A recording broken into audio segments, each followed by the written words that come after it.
Bienvenidos y bienvenidas. Este es un webinar organizado por el Instituto Bartolomé de las Casas. Estamos viviendo probablemente una de las situaciones más difíciles que le ha tocado afrontar a la humanidad. Las noticias diarias nos llenan de profunda tristeza e incertidumbre, y los reportes oficiales nos entregan cifras duras sobre la situación de nuestras regiones.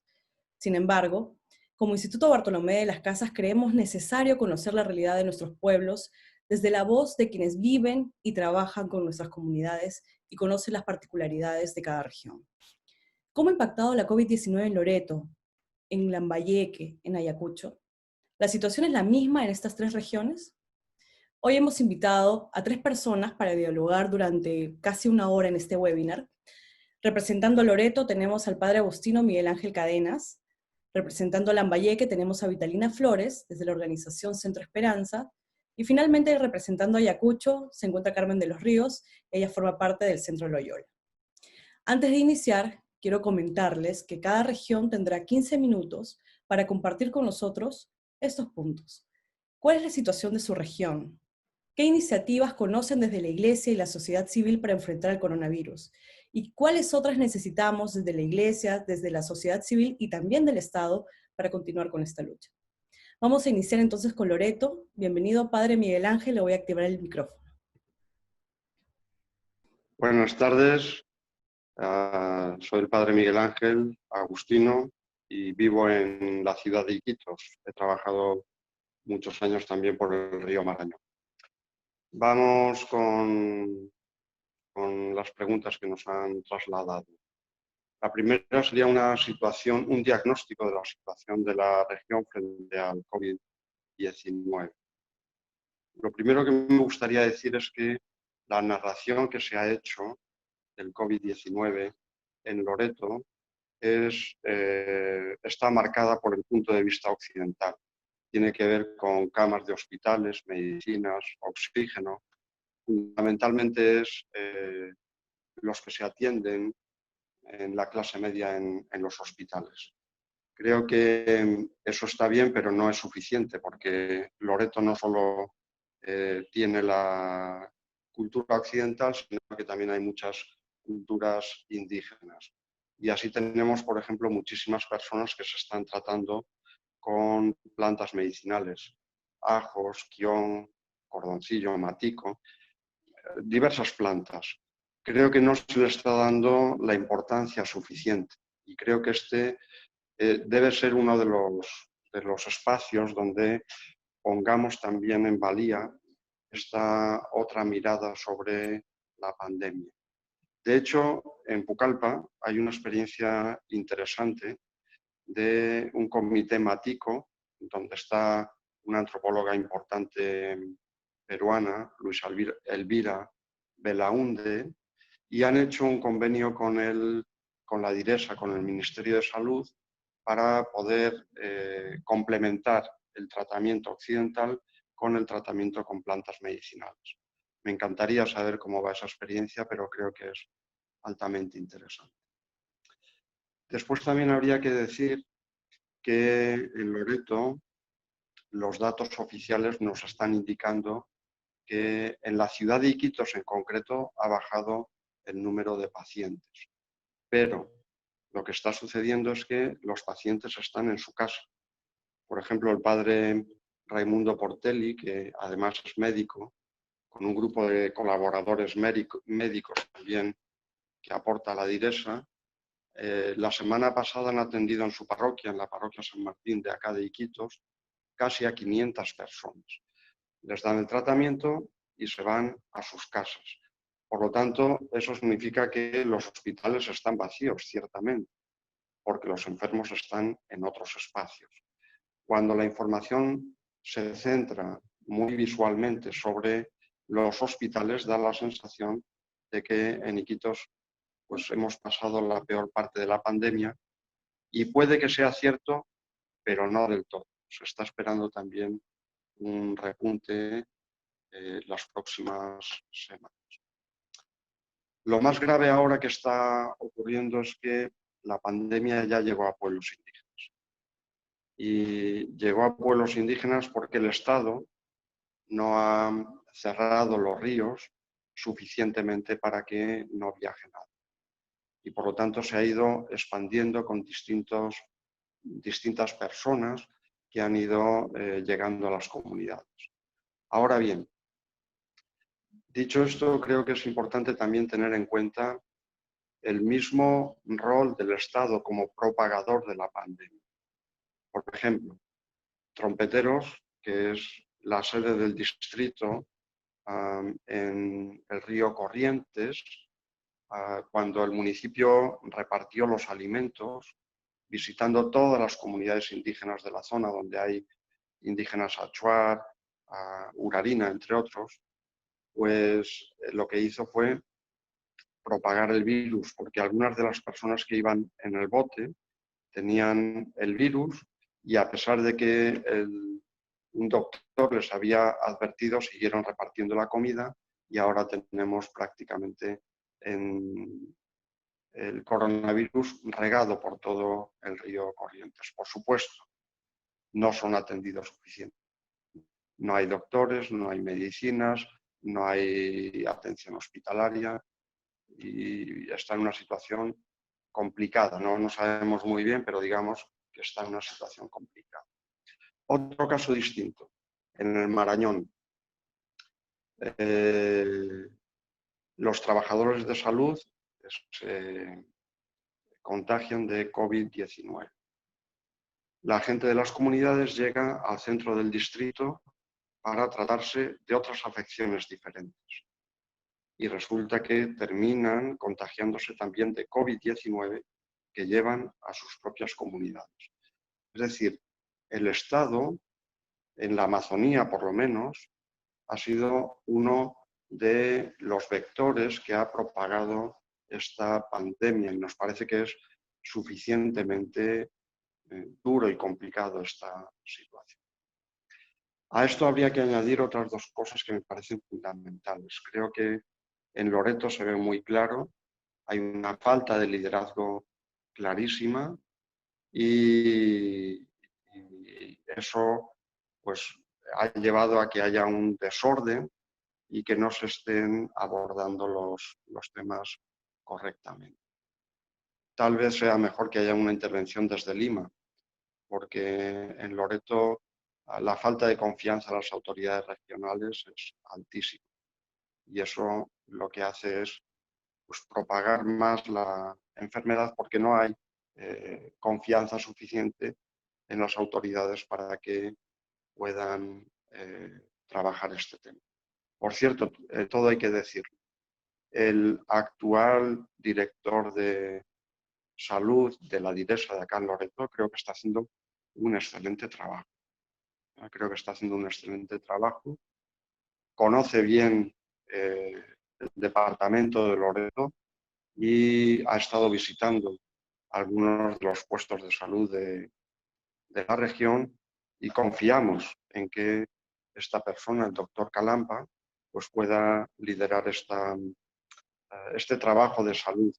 Pero nos parece que el gobierno regional en general, excepto este doctor Calampa, pues tiene serias deficiencias.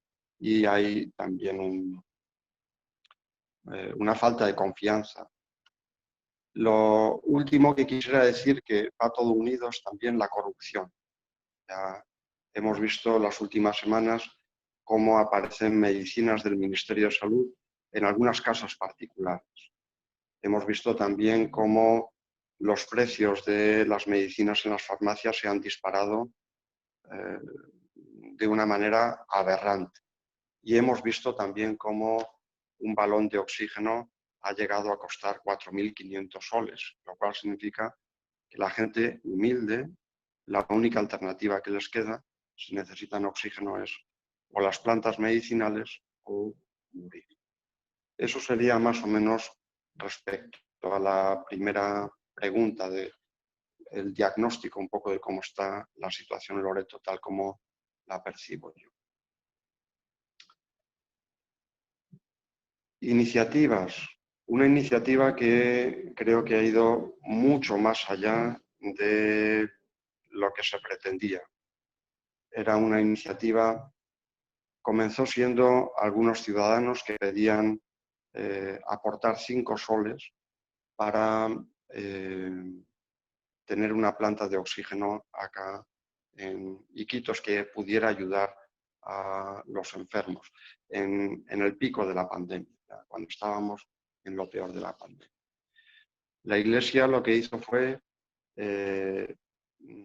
lanzar una gran campaña por una planta de oxígeno, no simplemente aportar 5 soles, sino queríamos recaudar 400.000 soles.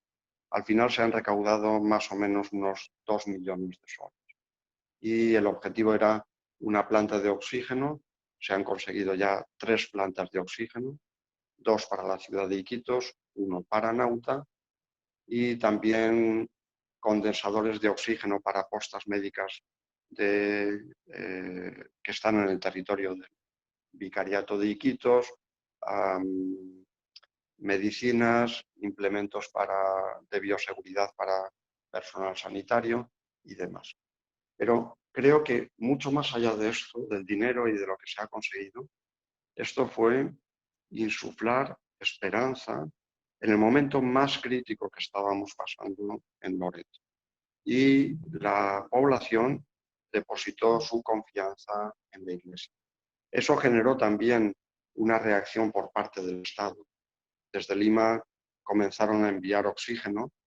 Antes decían que no se podía enviar oxígeno por avión. A partir del lunes siguiente de la iniciativa, el Estado peruano desde Lima comenzó a enviar oxígeno. Empezaron a venir más frecuentemente los ministros y se han ido haciendo algunas tareas que me parecen importantes. Por lo tanto, creo que la iniciativa de la Iglesia ha servido para ser, sobre todo, un balón de esperanza para la población en Loreto. Y después, acciones, la tercera pregunta, acciones urgentes de implementar para combatir el COVID desde la Iglesia, el Estado y la sociedad civil. Vamos a comenzar por el Estado. Creo que sería importante que el Ministerio de Salud valide el tratamiento con plantas medicinales, porque de hecho miles de ciudadanos están tratando y creo que esto lo que haría sería, en primer lugar, aumentar la autoestima y después también ayudar a un sistema sanitario que está especialmente debilitado con muchos doctores que han cogido el COVID. Creo que esto se puede complementar y reforzar también con tratamiento occidental, ambas cosas, igual que se está haciendo en esa experiencia que me gustaría conocer en Pucallpa. Creo que otro asunto importante sería descentralizar la atención. Esto habría que ver con los epidemiólogos, pero si la epidemia está tan extendida en la ciudad de Iquitos como dicen, entonces creo que sería muy importante no centralizar todo en los hospitales, sino también que las postas médicas de la periferia puedan atender a los enfermos. Eso sí, dándoles el tratamiento completo y los enfermos que puedan hacer el confinamiento en sus casas, que puedan ir a sus casas con supervisión médica, y aquellos que no tengan condiciones, pues que vayan a locales que están debidamente adecuados. Hay un local de la iglesia en Iquitos, otro en Nauta, otro en Santa Rita de Castilla, y en Iquitos también hay un colegio y el Sombrero de Paja, que es un restaurante. Entonces, hay diversos espacios donde se pueden tratar a los enfermos. Si descongestionamos los hospitales y aquellos casos que se puedan tratar en estos centros prehospitalarios y sobre todo en las casas, una de las cosas que va a ocurrir es que los enfermos podrán ser atendidos cerca de su casa. Muchos enfermos tienen miedo a ir a los hospitales. Consideran que los hospitales son lugar de muerte por la cantidad de personas que han fallecido en ellos. Esto es una debilidad del sistema sanitario. Si la gente no confía en el sistema sanitario, difícilmente van a acudir a él. Pero si los tratamos en la periferia a través de las postas médicas y les damos el tratamiento adecuado y les hacemos un seguimiento, creo que podríamos llegar a más pacientes y podríamos tener un trato más adecuado de la pandemia. A estas alturas me parece también que sería importante que hubiera tratamiento psicológico, porque una de las cosas que sucede es que hay pánico, tenemos miedo a enfermar, todos tenemos miedo a enfermar. Creo que el acompañamiento psicológico a los enfermos y también a sus familiares y a la población en general ahora sería muy adecuado. Ahora bien, esto no significa que cualquier psicólogo vale.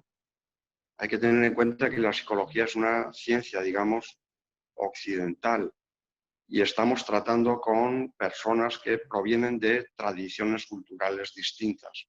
Eso significa que los psicólogos también deben tener apertura de entendimiento para poder comprender que hay personas que tienen otras categorías culturales diferentes. Creo también que sería muy importante incorporar a las organizaciones indígenas para saber qué es lo que están pasando en sus territorios y para preguntarles a ellos cómo debemos afrontar esta crisis, qué pueden aportar ellos y el Estado podría poner dinero para que pues se puedan realizar las actividades que en conjunto se puedan priorizar. O dicho de otra manera, tenemos un viceministerio de interculturalidad, pero todavía no ha hecho, en mi opinión, lo que debe hacer y hay que incorporar a las organizaciones indígenas. Creo que también sería importante el complementar las plantas medicinales con la medicina occidental y al revés, la medicina occidental con las plantas medicinales.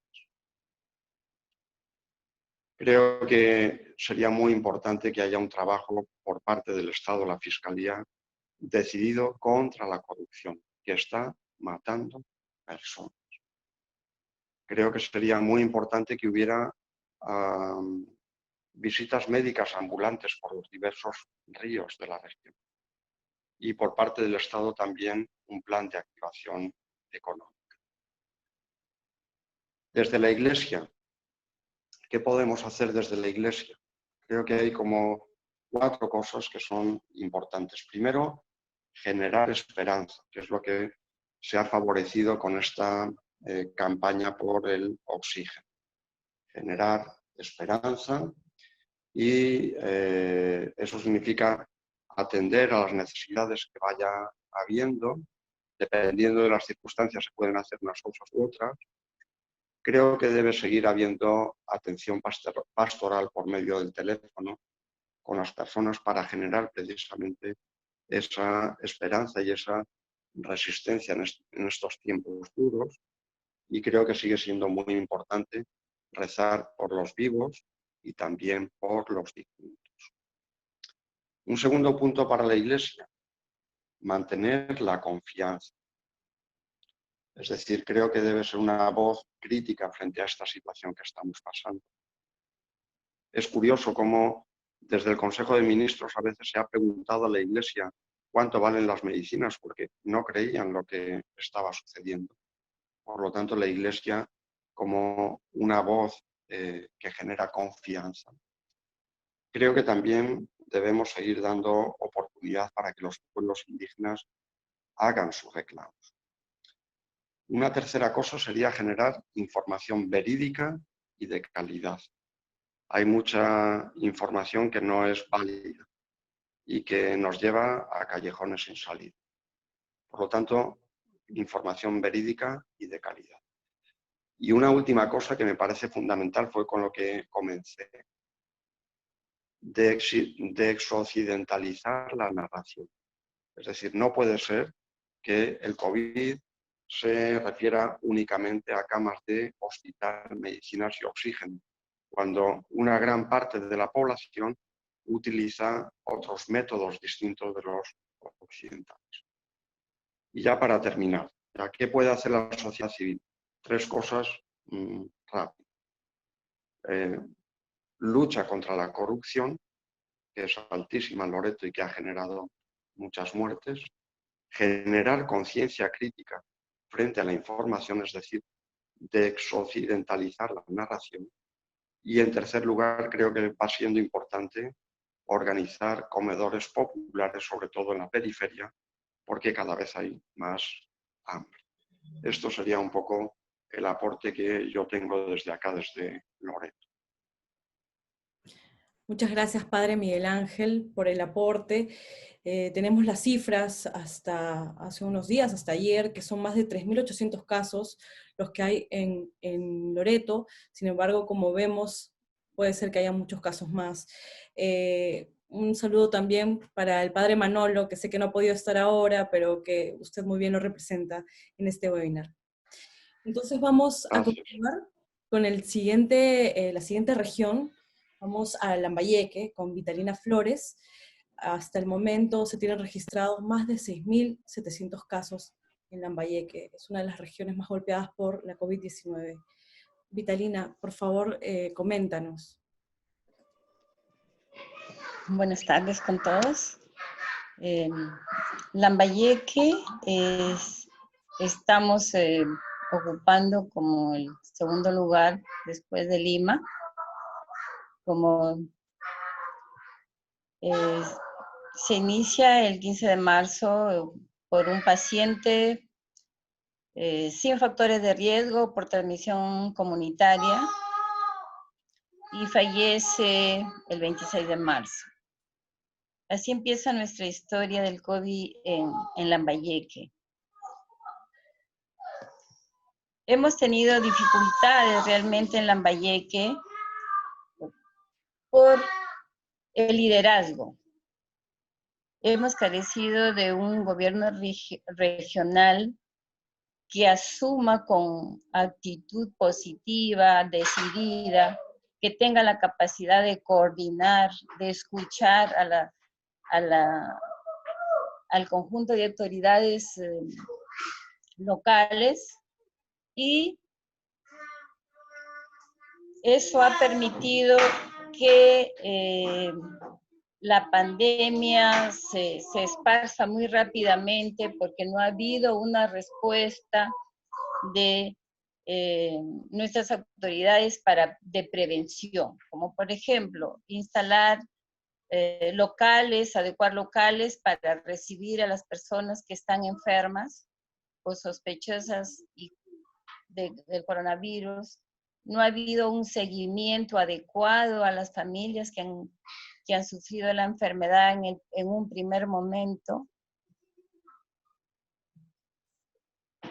Los hospitales, tenemos 2 hospitales grandes en la ciudad de Chiclayo, uno por E-Salud y uno del MINSA, pero ambos atienden a poblaciones de toda la región norte y incluyendo Amazonas, ¿no? Cajamarca, y desde Tumbes atendemos a toda la población con casos importantes de salud, graves, los atendemos. Entonces, nuestros hospitales de por sí ya estaban muy congestionados, pero las autoridades no se preocuparon por comprar los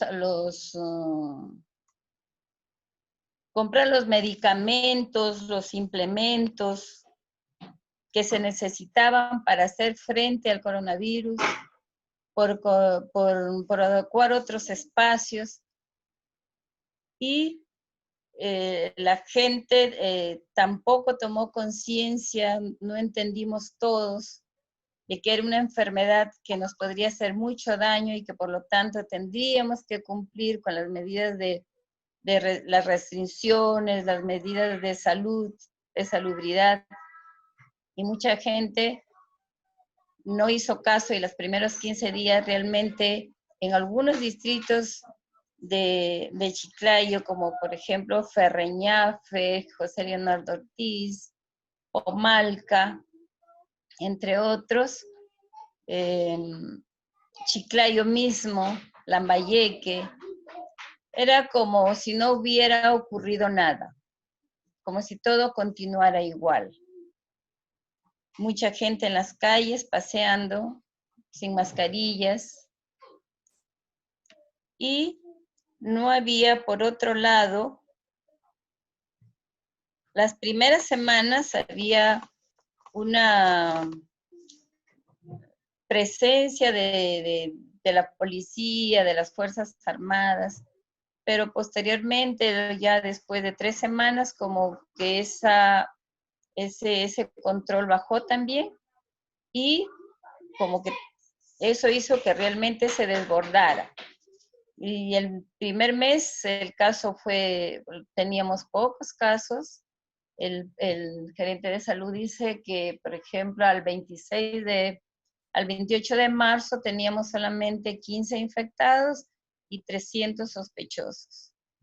En abril, al finalizar marzo y empezar abril, empiezan los casos a incrementarse, y en mayo hemos tenido muchos problemas en cuanto a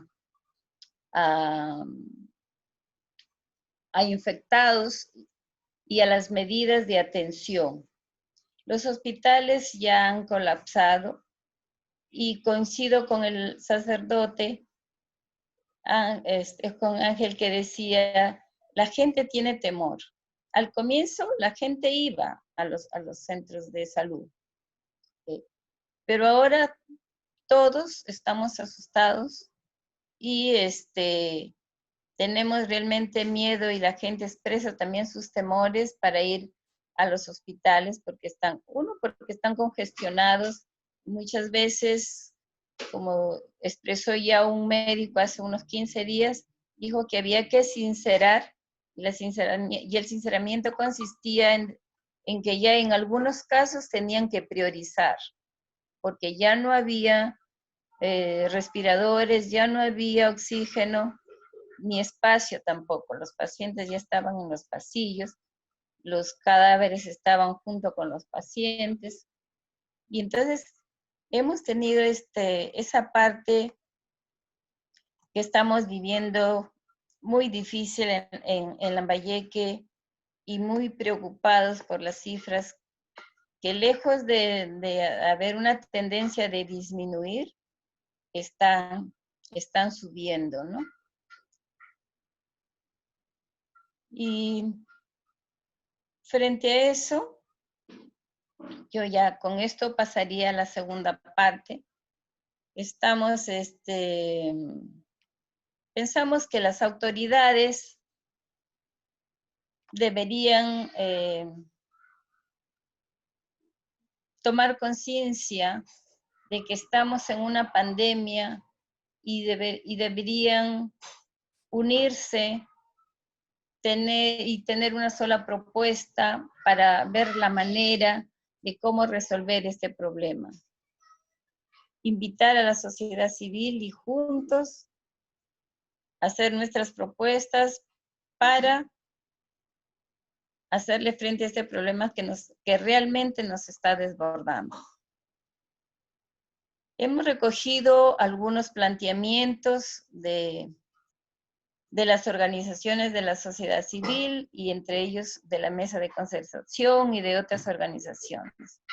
Y planteaban, por ejemplo, que los ciudadanos y las ciudadanas que salen a trabajar, porque ya acá en nuestro departamento ya rebasó la gente con autorización o sin autorización del presidente, salir a las calles a vender.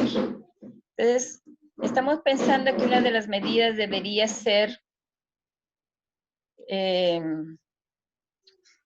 que guarden el distanciamiento social y cumplan con las medidas sanitarias.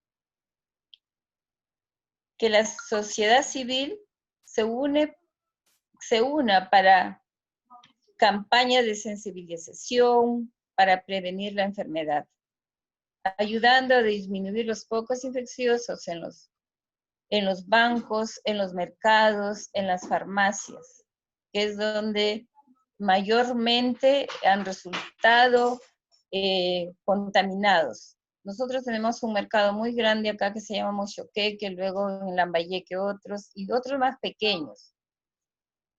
Pero, y de allí han salido muchas personas cuando no han ido a hacer pruebas a los comerciantes, muchos comerciantes infectados. Entonces, cómo las municipalidades se unen para ver medidas, coordinar medidas conjuntamente con los comerciantes para evitar tanto ser contagiados los comerciantes como también los consumidores. Es un problema permanente en nuestro departamento. La cultura de la gente, algunos es por cultura, por costumbre, que van a hacer compras todos los días, otros porque no tienen los recursos para hacerlo. Y entonces acuden muchas veces, casi todos los días al mercado, uno u otro se turnan, pero van al mercado. Pensamos que coincido también con Ángel cuando habla de que tiene que haber una descentralización del tratamiento. Que el Estado debe mandar las pruebas a los centros de salud de los distritos. En nuestro caso tenemos 38 distritos. De los distritos para controlar los casos inmediatamente. Para nosotros, por ejemplo, tenemos como 8 distritos que están bastante infectados, pero tenemos otros que recién se están iniciando. Entonces, si los centros de salud tuvieran las pruebas para hacérselas a los sospechosos de esta enfermedad en los centros de salud, en las postas, y hiciéramos seguimiento del caso para que no se expanda la enfermedad, sería una forma también de controlar la dispersión de esta enfermedad. También veíamos como sugerencia que retiren oportunamente los cadáveres de los centros hospitalarios, porque pensamos que también son un foco infeccioso y además generan esa desconfianza y como que fortalecen ese miedo que ya de por sí tenemos la población de ir a los hospitales. Es prioritario que el Estado provea de los materiales para la toma de muestras en forma descentralizada en los distritos. Hay que reforzar y garantizar el equipo de protección al personal, a los trabajadores de salud que están en primera línea de atención a los pacientes con esta enfermedad. Reforzar y mejorar la vigilancia de la epidemia en las comunidades y hacer seguimiento a las pacientes del COVID en los domicilios. Garantizar una mayor efectividad en las respuestas al pedido de ayuda de la población. Realmente, en Lambayeque, lograr conectarnos con ese bendito número 113 es bien difícil, no entran las llamadas. Entonces la gente se empeora, se queda en los domicilios y la contaminación se prolifera. Se requiere también mejorar las condiciones y la articulación entre los hospitales de MINSA y ESALUD para unificar criterios y mejorar este primer nivel de atención. Creo que el rol de la sociedad civil en Lambayeque ahora y del Estado es proporcionarles la información suficiente, por ejemplo, a los beneficiarios de los bonos, que pudiéramos recibir la información, organizarnos y transmitirla. Algunos ya lo hacemos, ese es el rol que estamos haciendo ahora como institución, pero necesitamos que mucho más ayuden a difundir lo de los bonos que reciben las personas y que tienen complicaciones para recibirla, se van a un banco que no corresponde, no llevan el DNI, o sea, ¿cómo entramos a difundir un mayor número de personas?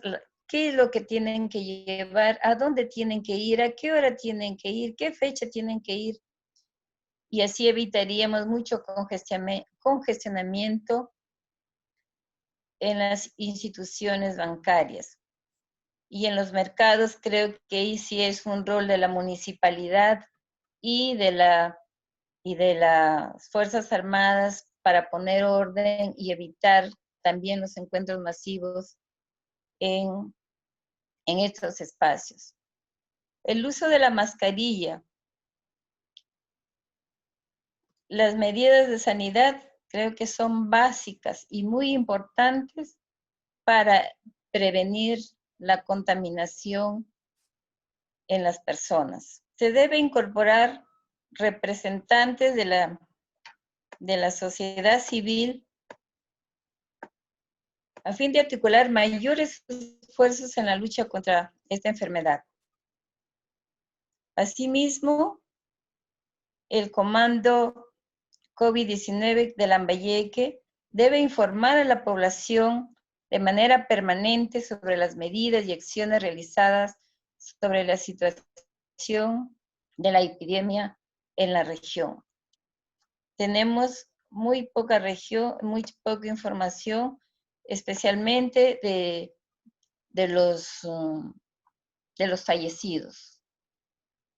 Hay mucha descoordinación, pensamos que debe ser porque hay poco personal en los hospitales, dan por fallecidos a personas que están vivas, luego nos dicen que no, que sí está vivo, luego un día después nos informan que ya falleció.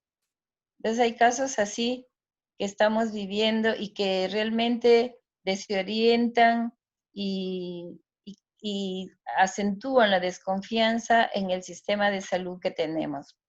Debemos sumarnos a la tarea educativa con la población y realizar campañas de información sanitaria en puntos estratégicos a fin de evitar mayores contagios. Y recojo y estoy plenamente de acuerdo con las palabras de Ángel, de combinar la medicina natural con la medicina occidental. Muchas familias ya lo estamos haciendo y realmente nos está dando resultados. Entonces, creo que por ahí estamos de acuerdo en algunas cosas que como sociedad civil también debemos estar unidos y trabajando de diferentes maneras para ayudar especialmente a aquellas personas que no están acostumbradas a ir a los bancos y también a sensibilizarlas para prevenir la enfermedad y disminuir esta curva que está tan alta ahora en nuestra región. Esto que quería compartir con ustedes. Muchas gracias, Vitalina, por ese reporte. Wow, es bastante impactante, la verdad, conocer lo que está sucediendo. Hay varias cosas por decir. quiero darle también, porque nos queda ya el tiempo justo, la palabra a Carmen de los Ríos, para que nos cuente qué está pasando en Ayacucho. Yo sé que las cifras no son tan impactantes tal vez o tan grandes como está pasando en Loreto y en Lambayeque, pero también está afectando a una gran parte de la población y es necesario que nos cuentes también para saber qué está pasando allá. Buenas tardes con todos. Después de escucharlos, digo, wow, lo que nos espera, porque recién nosotros estamos comenzando. O sea, el contagio empezó el 1 de abril y al día de ayer teníamos 639 contagiados, 11 fallecidos, 44 hospitalizados. O sea, es como decir, cada día está aumentando los casos, pero todavía está sostenida la cosa, ¿no? Pero sabemos que si sigue aumentando, todo va a colapsar. En poco tiempo, de las 11 provincias que tiene Ayacucho, en poco tiempo ya hay infección en 10 de las 11 provincias, ¿no? Entonces, eso va a seguir regenerándose, ¿no? Nosotros trabajamos con desplazados por la violencia, pues ya hay 10 contagiados de los desplazados y uno que ha fallecido. Y con trabajadoras del hogar también ya hay una trabajadora contagiada. Y lo que más nos duele es que es imposible que se aíslen. Por ejemplo, la persona que ha fallecido es una anciana desplazada. O sea, da mucho coraje porque ellos han sufrido mucho en la época de la violencia, que han tenido que huir de sus zonas rurales por la violencia, y han vivido acá en las ciudades de una manera terrible, ¿no? En extrema pobreza, y ahora son los más afectados con el COVID, ¿no? Entonces es la población más vulnerable y la que sufre más con todo esto, ¿no? Y, por ejemplo, el anciano le han tomado la prueba y también está infectado, y vive con 3 nietas. Y entonces vamos a ver cómo pueden aislarse dentro de una casa que tiene un solo ambiente. O sea, no puede ser aislado.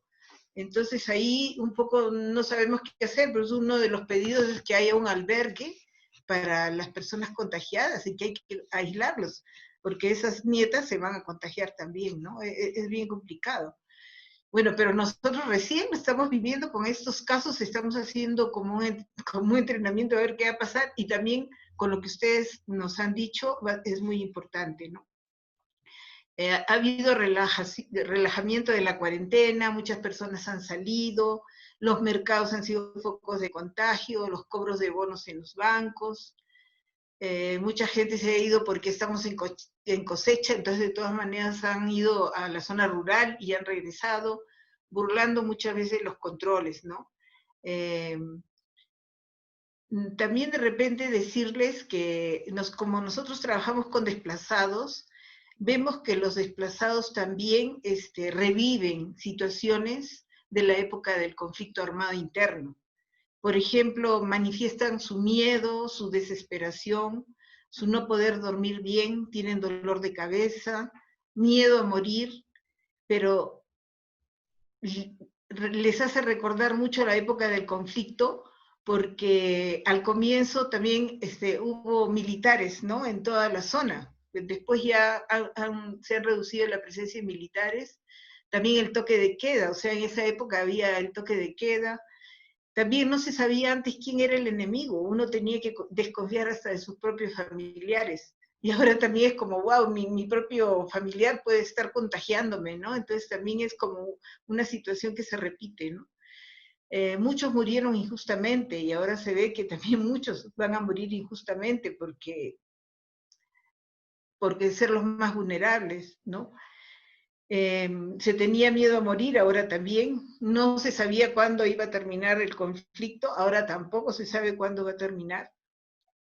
Los hijos tenían dificultades para estudiar, ahora también, o sea, y en las zonas rurales peor, o sea, esto de por internet, por radio, por televisión no funciona. Y una fuerte tensión emocional, ¿no?, que vivieron en esa época y que la están volviendo a repetir ahora, ¿no? Bueno, con la asesoría y el apoyo pueden decir, bueno, sí hemos vencido esa vez ascender, hoy hemos vencido la violencia, ahora también vamos a vencer el COVID, ¿no? Entonces ya uno se empodera un poco más de fuerza, pero sí, realmente es preocupante.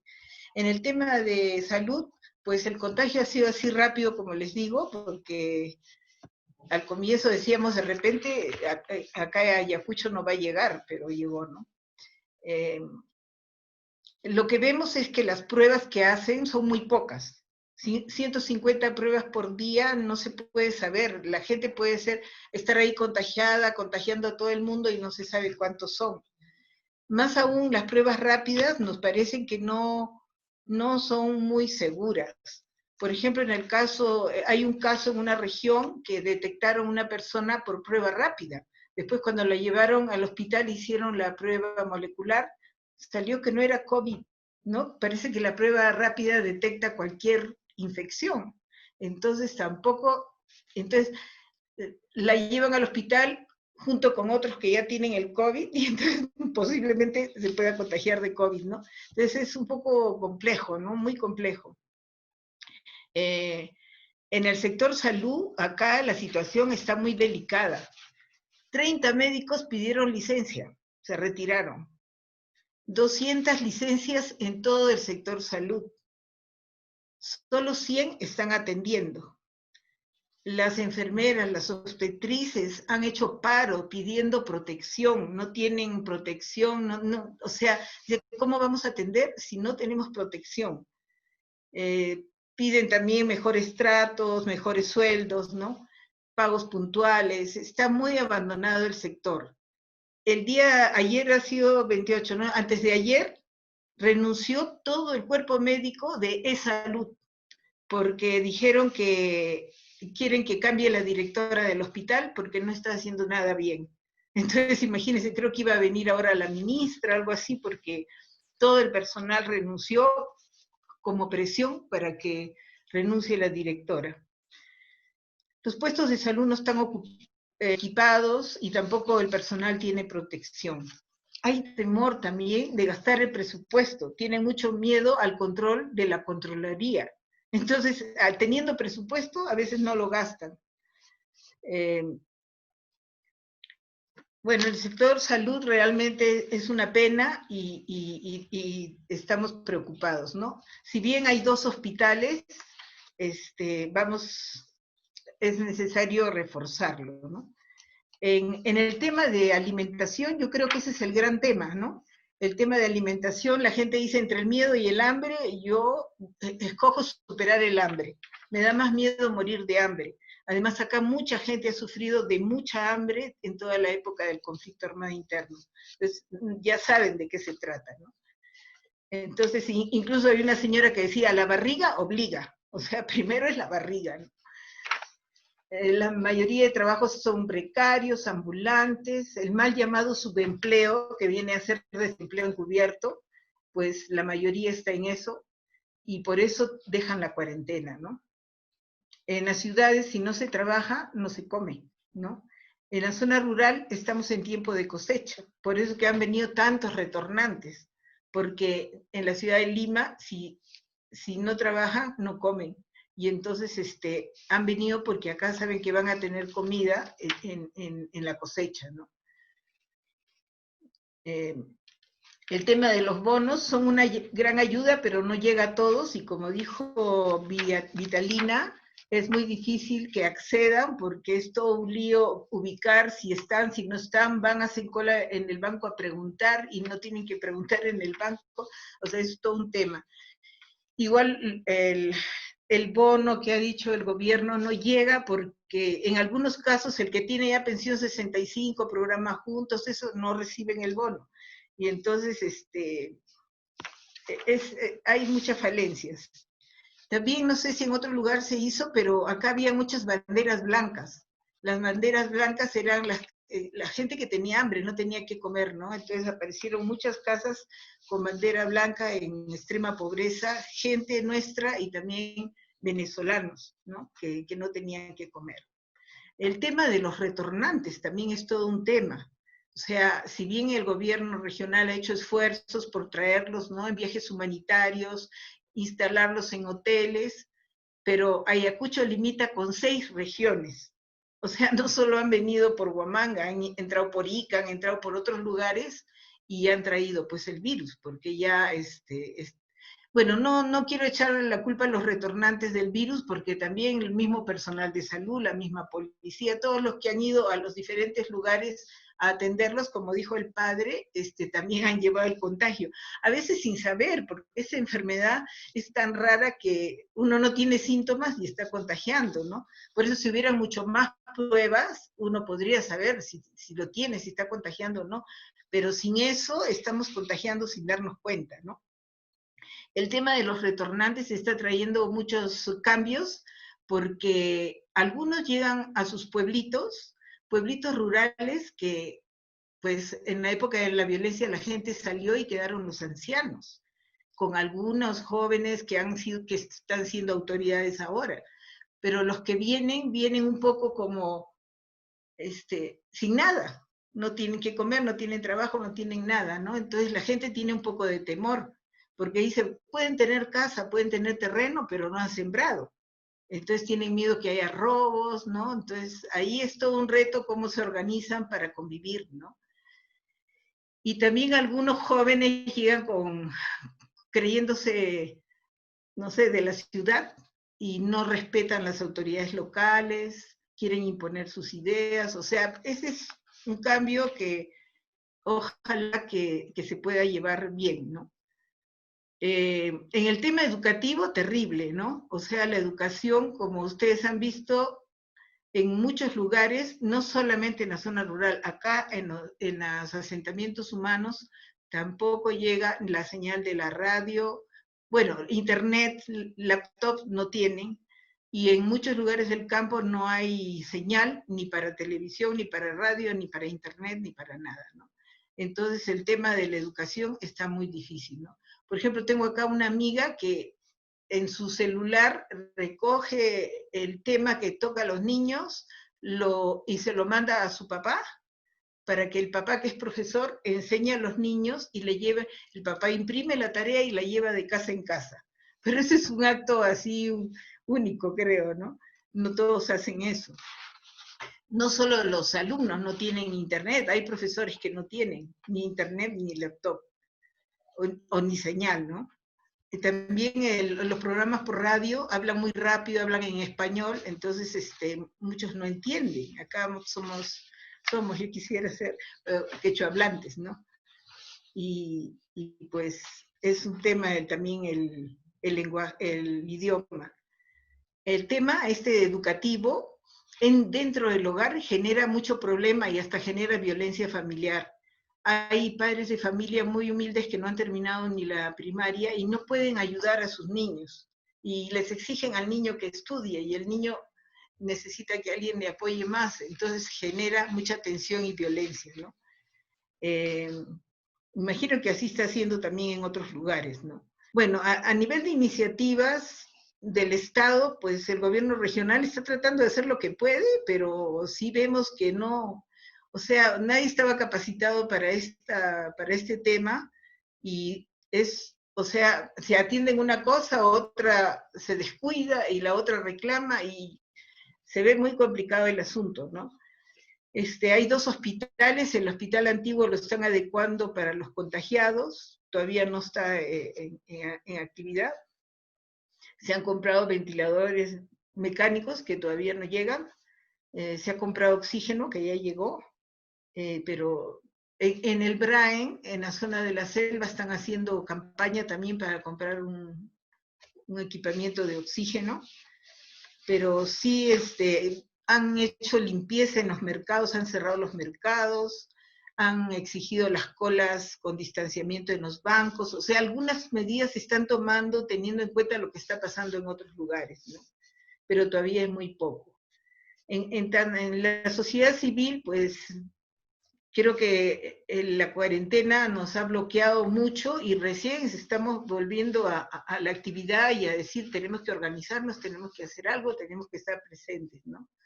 Hay empresarios que han invertido, por ejemplo, hay un empresario que ha mandado desde España dinero para las canastas, La Cámara de Comercio ha repartido como 400 bolsas de víveres y dice que va a hacer una segunda campaña.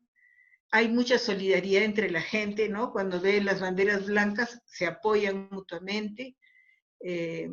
La juventud de ANFACEP es la Asociación Nacional de Familiares de Desaparecidos.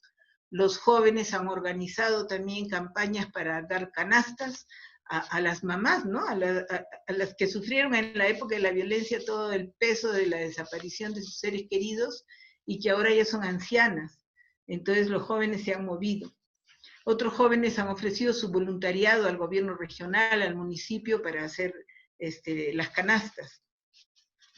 Como iglesia, el arzobispo recibió donaciones y las han repartido a través de Cáritas.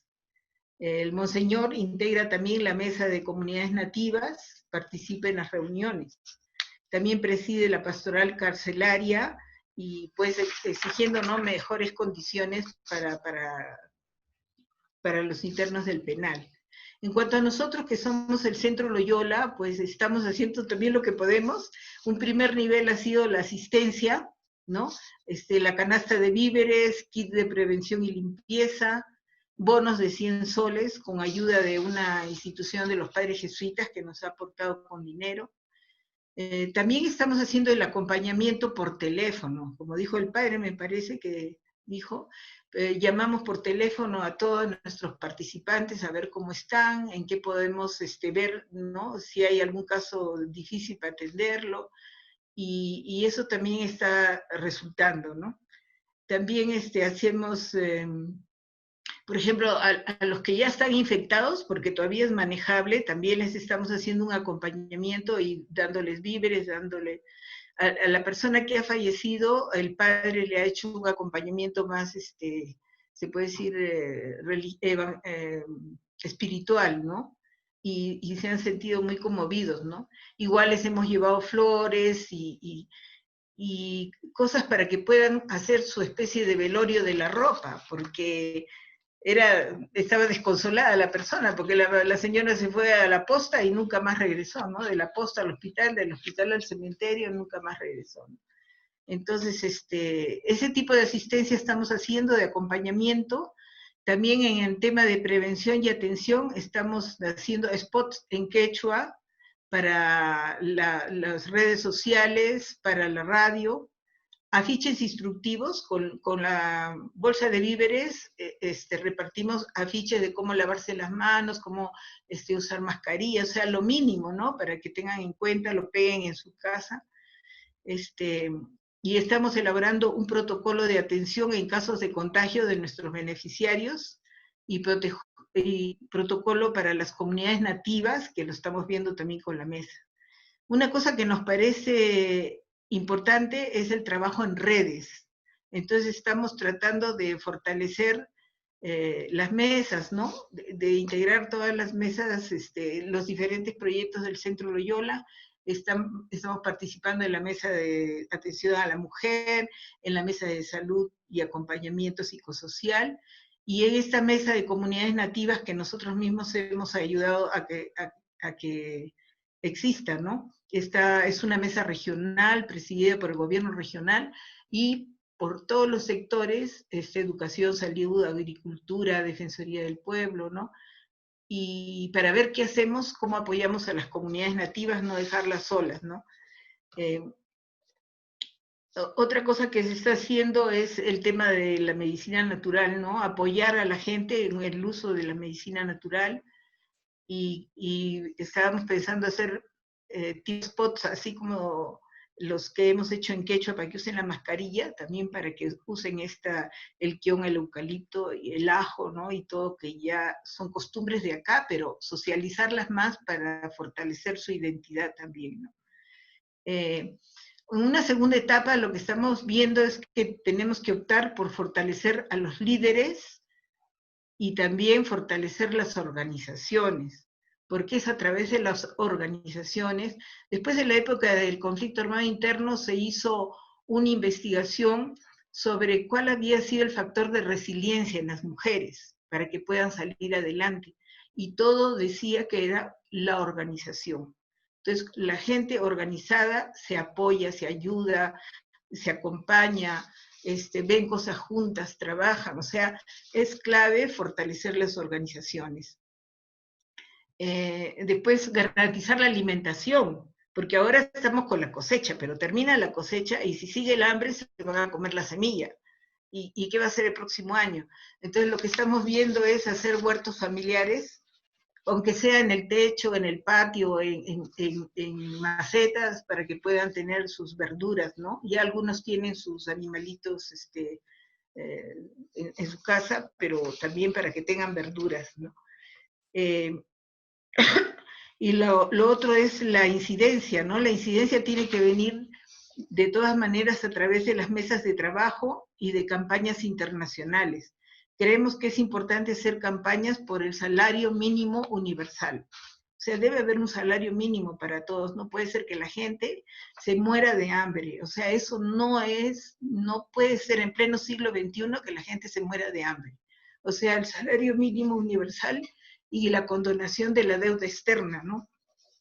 Porque vamos a estar pagando deudas cuando todavía tenemos que levantarnos después de todo esto, es un poco complicado, ¿no? Ahí yo me quedé sin esto. Bueno, como acciones para implementar, yo creo que una de las cosas más importantes es que entre en nuestra cabeza que la antigua normalidad tenemos que rechazarla, que esa normalidad que ha habido es injusta, perversa, corrupta, y que no puede continuar, ¿no? No podemos aceptar una sociedad así, que mata de hambre a su gente, que no tiene atención de salud, que no puede haber educación, o sea, ¿de qué país estamos hablando, no? Nos habíamos creído tal vez la modernidad que teníamos en el Perú, que ya decían que ya se había vencido la pobreza, pero ahora nos damos cuenta claramente cómo están las cosas, ¿no? Entonces, bueno,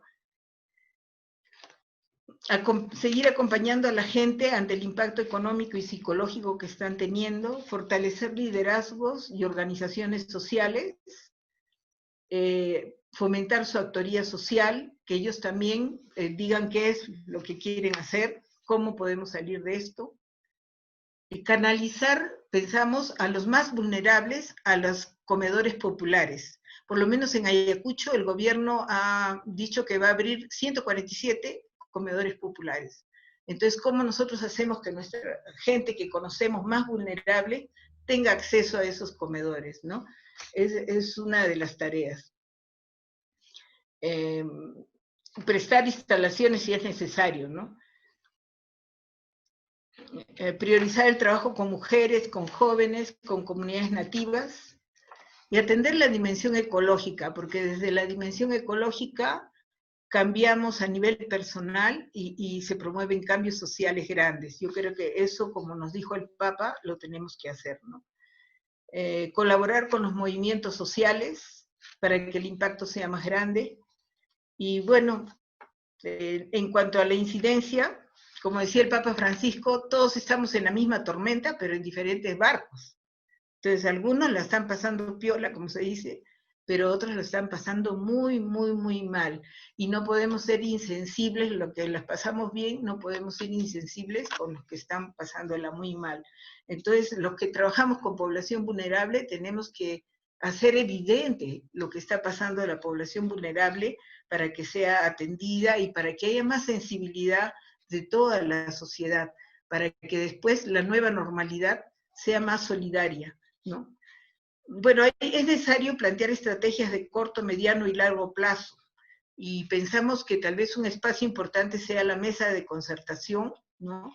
Ya estamos en varias mesas, pero puede fortalecer la mesa de concertación y ver cómo se articula con el comando COVID, que hasta ahora no, como decía la señora, población civil todavía no hay, ¿no? La sociedad civil. Entonces, ¿cómo se fortalece eso, no? Y un tema a mediano plazo es garantizar la seguridad alimentaria, o sea, va a haber semilla para el próximo año, ¿de dónde sacamos semilla? El gobierno tendría que dar semilla a los agricultores, ¿cómo sería esto?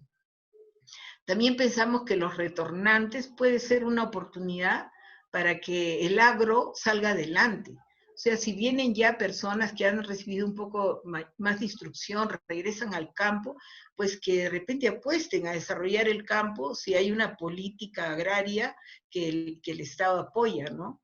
Entonces también es una oportunidad si es que la convertimos en oportunidad, ¿no? Otra cosa que nos parece importante es ver esto del albergue para aislar a los contagiados. Ahora no sabemos dónde llevar al ancianito que está afectado. Entonces, ¿cómo, no? Bueno, valorar la vida, cuidar la vida, apreciar la vida, que todos somos responsables de todos, ¿no? Gracias. Muchas gracias, Carmen. Bueno, en realidad muchas gracias a todos por ese reporte que nos han dado. Definitivamente la realidad es bastante dura, la que estamos viviendo en cada una de nuestras regiones.